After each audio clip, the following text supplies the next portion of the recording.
you're on. So Brian Bigelow, welcome. Thanks for joining us. Well, thank you for having me. Why don't you give us a little bit of your background and why you're running for re-election to Lee County Commission, and please give us from your perspective why you should be re-elected. We'll start asking questions, and things will move along rather quick. Okay, very good. Well, first of all, thank you so much for having me here. I appreciate it. In 2006, I ran against a 16-year incumbent, and I did so as a native of Lee County, a member of a family that goes back 5 generations, because I was very, very concerned with how we were evolving as a county. I ran on a platform of change. Of course, I had to do that, running against an incumbent as strong as he was. But I was successful because the voters, I think, agreed that we needed to make some changes if we were going to make some improvements. Mm-hmm. I believed that our quality of life was on the line, and I think that it was in the public's best interest that they be served first and foremost, and that not special interest or individuals' bottom lines. It's for those reasons that I'd like to continue fighting for such improvements. It hasn't been easy. It's a very hot seat on the dais at times, and nor has it been possible to accomplish everything that I'd like to in one term. As you know, maybe you don't, but I'm not a quiet commissioner. I want to continue standing up and speaking up.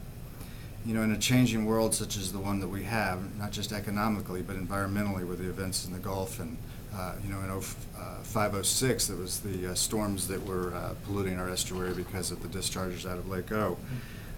It's those kind of changes, both economically and environmentally, that drives me to want to make improvements here in Lake County and to take on those challenges. So in this challenging, changing world, the status quo has to be changed. In order to do that, it has to be challenged. I believe I've shown myself to be courageous, if you will, to ask the very difficult questions, demand the real answers, not the spin and not the half-truths, but the full and honest extent of the truth of what it is that we're facing. As I said, I'm a 5th-generation Lee County native. This is my home. This is where my heart is. I grew up hunting and fishing here in Southwest Florida. I'm truly a passionate conservationist. By my nature, I'm a very tight-fisted, frugal, fiscal conservative. I have worked in construction and the development industry, both building as well as planning. So I have a keen interest in community planning and how human built environments evolve, and how they are actually the single greatest threat to our environment. It's what we do in order to accommodate ourselves as human beings that I think has the single greatest threat against our environment. With the economic crisis we face as a nation, along with the newest threat in the Gulf, as I suggested earlier, I'm again offering myself as a choice for continued change here in Lee County to solve difficult problems both inside and outside county government. And if I'm re-elected that is, I'll continue advocating my 3 priorities. And those are fighting against overtaxation and the extravagant costs of county government, pushing for a better plan that reins in suburban sprawl, attracts a greater diversity of job opportunities, and reduces our dependence on automobiles and foreign oil. Having the courage to confront reality by facing it head on is also a top priority of mine, and one that doesn't make you a big fan. You don't get a lot of fans inside the county courthouse for challenging those that are holding the reins of power, but I think it's vitally important, especially with the crisis that we face economically and the struggles that we have. I demand real answers, as I said. I insist upon improved performance, fairness, transparency, accountability, and a higher standard of ethics from the county bureaucracy. I think I have a proven track record of doing that. I believe that's what the voters want. I believe that's why we have the Tea Party activists highly engaged, and we have others that are saying that enough is enough and it's time to respond to our needs and not special interest. We cannot continue business as usual here in Lee County, and I hope you will support me in my pursuit to retain my seat in office. to make these needed changes. And if you would support me, I'd very much appreciate it and be honored that you would do so. So thank you so much for, again, having me here. 2 points you mentioned. Well, one, a passionate conservative, conservationist, I think is actually the word you used, and two, a tight-fisted fiscal conservative. How do you balance those two, specifically as it relates to Lead 2020? Is the county spent enough on land purchases? Does it need to spend more? If it needs to spend more, where's the money coming from in tight budget cycles? Mm-hmm. Have we bought enough? I think that if we are going to realize that we have an environmental system here in our midst, that we are the stewards of, everything, for instance, that happens in the Drgr has a direct impact upon the water and habitat quality of Estero Bay. Everything works as a system. The water and habitat quality of Estero Bay is rated by the Southwest Florida Conservancy as being near cesspool status, D and C minus levels of quality.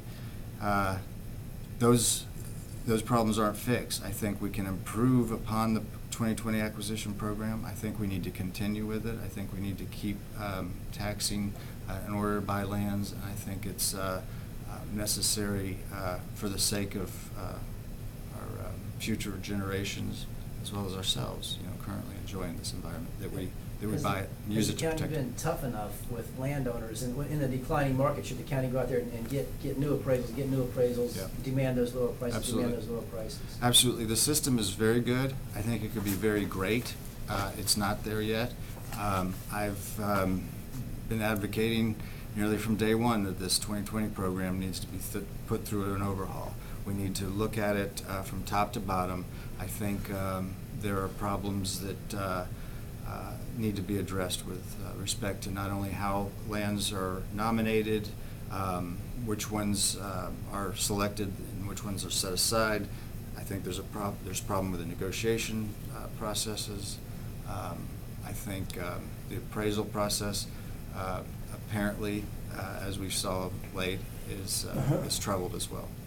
And so, while I support the program, the goals of the program, I think the specifics of it and the policies that realize that hope and dream is up to some debate, and I'd like to see some changes made. You mentioned jobs. Is there anything the commission can do to help? They call it create jobs, but I don't think that's the right word, to help encourage jobs. Beyond the $25 million that the commission put up that once, or is that just rhetoric? Well, we set aside $25 million. I think we have. We feel good because we've done something quick and easy to react to this situation. I think it hasn't succeeded, and I don't think it's going to succeed. My opinion of what we've done so far is that we've spent a lot of money to ask people to bring jobs with the workers already in them to Lee County. So I don't see how that really helps us. It helps some. As you know, I didn't vote for the Alginal $10 million, what I call corporate welfare giveaway. I thought that that money was being spent in too high risk a manner. Okay. And I do think, though, that we could use it to shore up our local small businesses, help them weather the storm. I think the with little loans? With microloans or incentives to help them improve upon themselves and to hire locally. I think we need to get back to why it is that we have a tourist bed tax in the first place. The idea of it, in its initial conception, was that we were going to try to help out the off-season, help out our tourist industry during the off-season. Spending upwards of $80 million for a Major League Baseball team, for a new stadium when we already had two world-class facilities, I think was unwise. I think I'd much rather have spent that money locally to try to shore up our tourism industry. It's one of the legs that is standing probably the strongest of all of our economic legs, And I think I would have rather used it to shore that up. But if you hadn't built that new $80 million investment for the Red Sox, the Red Sox would have left. Well, I don't know how you can say that because we didn't, I mean, we did one thing that kept them, but what did we pursue as alternatives? I don't know. Because I think they're the we should- Red Sox, they just would have gone. They would have? Yeah. They didn't tell me that. They didn't tell me that they would have left unless we did this and only this. I mean, it was brought to me, it was here, take it or leave it. Okay. I got the development agreement. I got the development agreement at 4:58 the Monday before the Tuesday morning board meeting. A thick development agreement to accept or reject.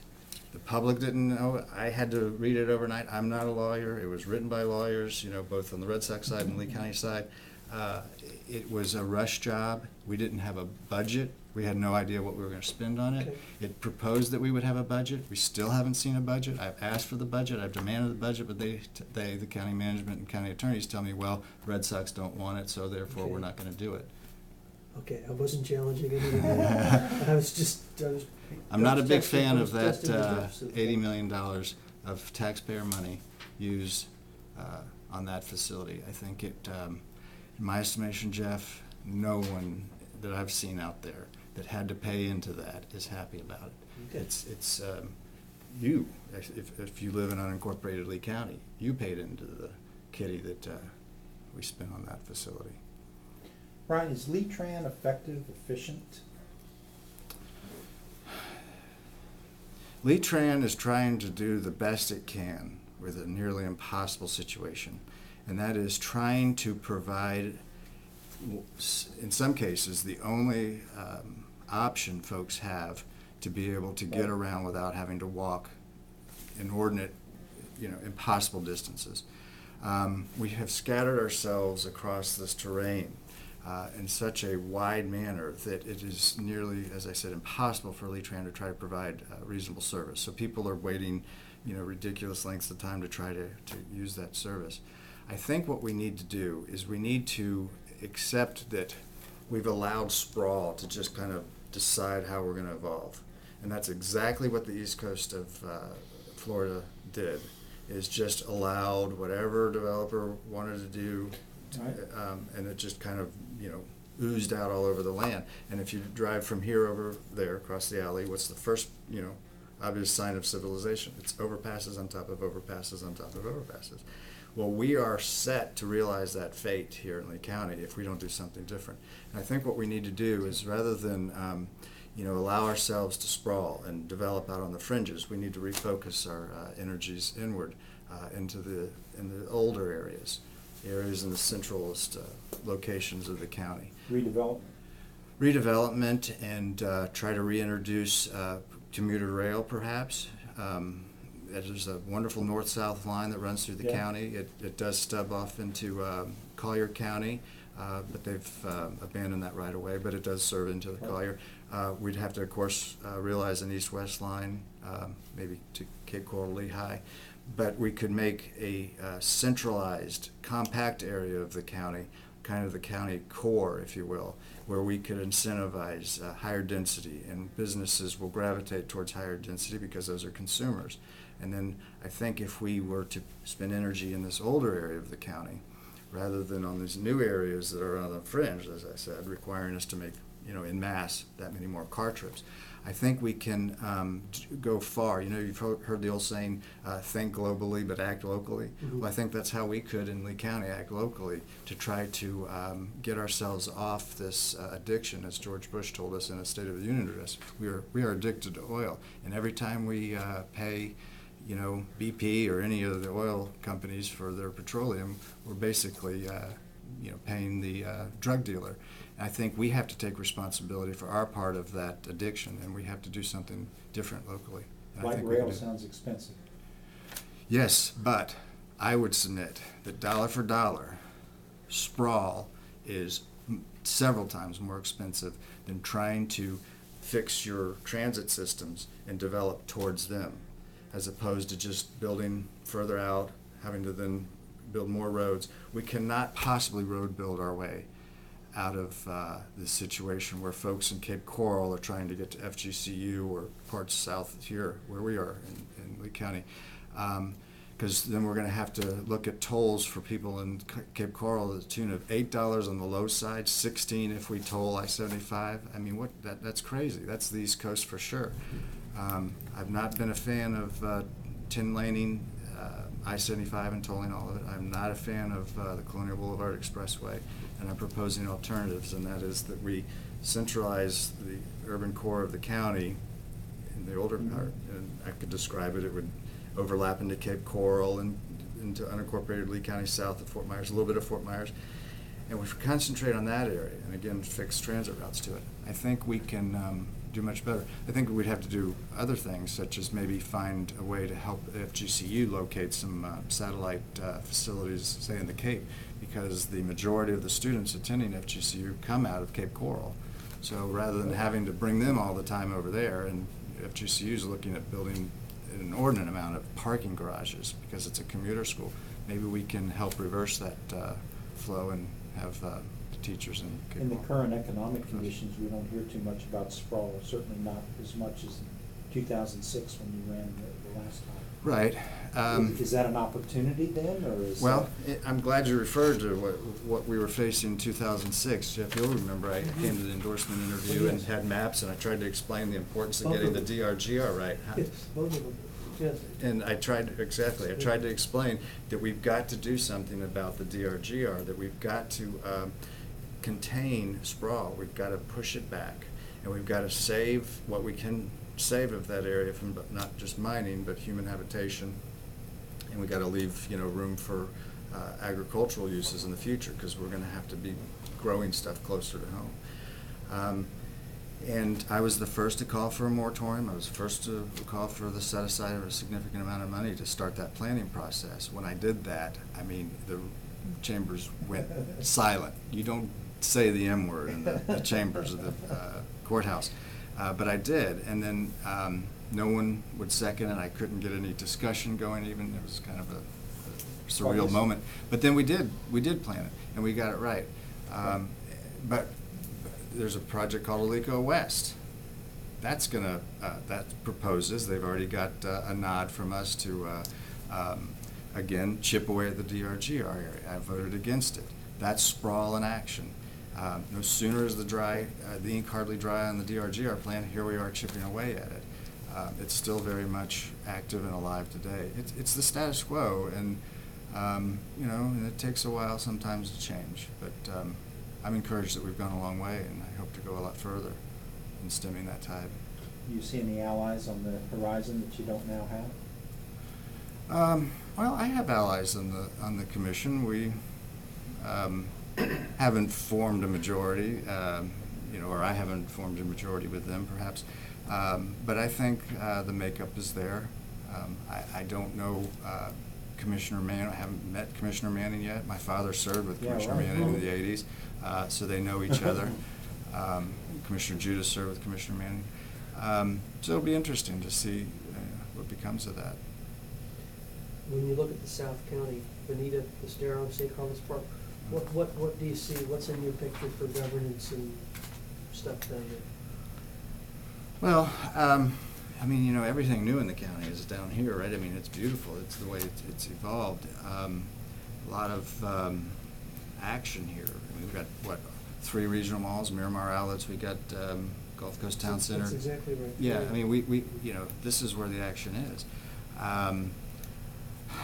I know there's a desire to have a emergency room facility here in the Estero area, Right, and I can see that happening soon. We've recently kicked around whether or not to put incorporation of Estero on the ballot, and, That's right. and chose not to do that right now. I think the time will come for that, but it's not here yet. We haven't quite figured out all the details of how to do that.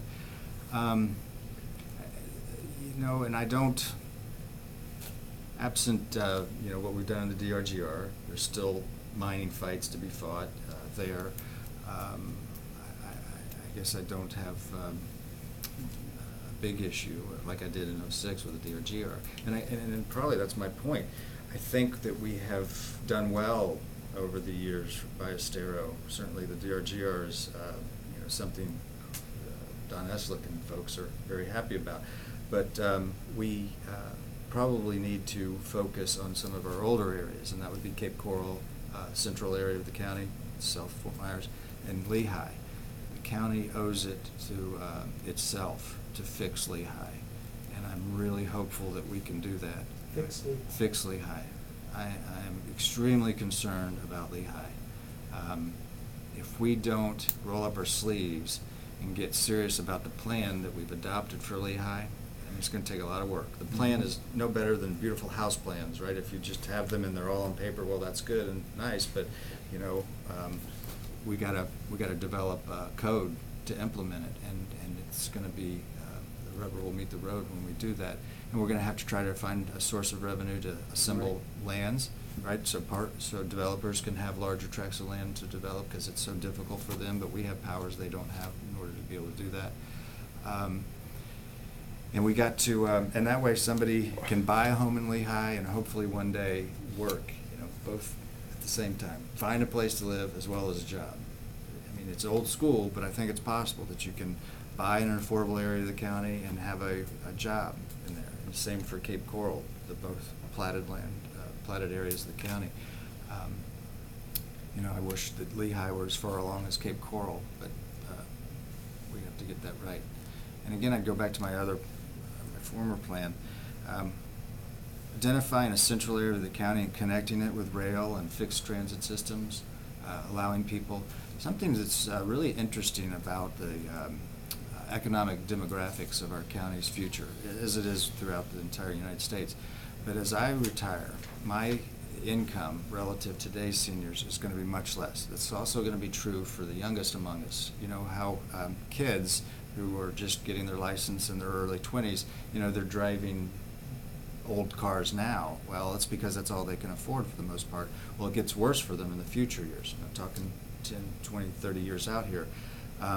They're not going to have the luxury of paying the higher gas prices. And I'm sure it's going up to $4 once the economy kicks back, the demand goes up, gas is going to go up. They're not going to have the money to spend on this automobile dependent environment that we've built here. We're going to have to provide other ways for people to access goods, services, jobs, and entertainment. And it's a fact about our future that I think few of us realize that we owe it to ourselves to start getting right today. We tend to think, well, I got a 4 years term, so what can I do in that term? We have to think much longer range. What did we learn from the Don Stillwell experience? Well, what did we learn? That's a good question. That was for me the proverbial straw that broke the camel's back. I had some problems with Mr. Stillwell. I realized very early on that if we didn't make a change at the top there, that everything I'd hoped and dreamed for improving Lee County government was probably going to be thwarted. He was advancing what would work for him for 15 or more years, and a lot of folks thought he did a wonderful job. I was looking down the road and I was seeing how we needed to do some things differently, but he was happy with how things had been going. The emails, as I said, was just the straw that broke the camel's back for me. So you learned that 17 years is too much for anybody? Or oh, no, I'm not. 17 years makes you complacent? Or? Well, no. I mean, the emails don't. So what did we learn about Don Stillwell experience? Is it the 17 years in the same place is too long? Or what did we learn? That change is difficult. It requires some fortitude, some willingness to take heat, and to insist that if we're going to make improvements, we have to accept that the change is come. I mean, you know, if I want to improve my health, for instance, if I'm carrying too much weight, I have to accept the fact that I have to not go to Dairy Queen or you know, wonderful shopping experiences, but I can't afford that. I got to do something different, and I got to go to the gym and not to Taco Bell and that kind of thing. But what I'm saying is, I have to come to truth with myself. I have to accept that I have to do something different. I have to change if I want to improve. And we weren't getting that willingness from the head of the executive branch of the government. And Brian, every candidate we've had for the lead commission, not just your district, frankly from Collier, is a fiscal conservative who's going to cut back on spending and taxes. Mm-hmm. If that's the case, then what's the problem? What- If everybody is a fiscal conservative and cutting back on taxes and spending, and yet they say, I'm running because Okay. the Brian Bigelows haven't cut back on taxes and spending. Well, let me tell you one thing about my voting record with Okay. respect to the budget. I have yet to vote for a county budget, and I have not done so because I learned very early on, as Charlie Green made known to us monthly in reports, as to what he's doing. He's the checkbook keeper, and he's the person who invests for us. He was showing us how we were sitting on $1.5 billion month after month after month. That's B as in Brian, okay? We were wielding off of that $1.5 billion. That's all of our tax money sitting in Bank of America bank accounts, not doing anything but earning interest. We were earning $8 to $9 million a month at the peak. I proposed the first budget workshops, hearings, that we give the interest money back at least. Let's give the interest money from these bubble years, right? Because we were making money just because we could. We were keeping tax rates the same. Property values were going up. That's a formula for a lot of extra money, and so it was nice to have. The other budget years, I said, you're not cutting enough. You're not bringing this cost of government down adequately. I can't support this. And by the way, how does this affect that $1.5 billion? Blank looks. They had the votes to go otherwise. Mr. Stillwell had votes to go otherwise. I have been a champion of cutting costs from day one. I demonstrated with a record that I have insisted upon it. I still insist upon it. And some of my challengers want to say I'm not effective. Well, okay. Voting against it on principle, I think now brings me to today, and that is we are looking at ways to cut costs, and we're doing it, by golly. We've got about an $85 to $100 million gap to fix, to fill, in order to balance a budget. We've got to cut costs because I'm not voting to increase tax rates, not after a decade of overtaxing and hoarding all that money, our money. People are very angry, very, very angry about that. I feel that pain. I'll body block the votes to try to stop from taking any more than we have to. We got to get real. I mean, we are fat cats downtown, and I think we have to realize that private sector can't pay that kind of salary that we are insisting on paying. Over the past 10 years, we've been increasing personnel costs about 8% average each year. I mean, can you do that as a business? 8% personnel cost increases? I mean, even in the boom years? And yet that's what we've been doing. Population wasn't increasing that rate. CPI was, combined population CPI wasn't increasing at that kind of rate. And then there's the sheriff budget, the other elephant in the middle of the refrigerator, as Commissioner Mann called it. It's got to come down. It's got to get real. We got to get back to the middle of this last decade, probably even to 2003 revenue levels. Some say that we are certainly looking at a double dip. Others are saying a depression. That terrifies me. Quite honestly, terrifies me. If we don't do it now, it'll just get worse and harder later. So. You mentioned earlier you may mention the Tea Party, and you said that's why we see them you're talking about ethics in government at the time. Is that to say that the Tea Party folks, and I know they're not a formal organization, but are the Tea Party folks coming out for you, or are you just saying that's why they exist Oh, no. in general? No, I'm not endorsed by the Tea Party. I'm trying to, the point I'm trying to make with that is that there's a reason why folks such as the Tea Party are uniting and becoming active, and they're activists. They're saying, enough is enough. Don't pretend to advocate their position on every point. It's just that we're seeing the results of paying attention to special interest and individuals' bottom lines, and not to the public's best interest. In 2006, it was a slogan of mine. I think it's time to put the public's interest in the front of the bus and lobbyists and special interest developers in the back, because it was the other way around for so long that was getting us to where we were, and we needed to change that. And I believe my record demonstrates that I have consistently spoken up in the public's best interest. I got in a little hot water because I suggested the assistant county managers not come to a meeting because we know we were going to be firing County Manager Stillwell. And I was accused of, violating the charter because I said, look, I said to these deputy county managers, I said, it's going to look bad. We've got to keep in mind the public's interests here. If we're firing your boss and yet we're looking at you in the face and you're guilty of the same offenses, the emails, how is that going to look? Well, I was sticking up for the public's interests there, I believe. But We're out of time. oh, Thank you, sir. I was just getting warmed up.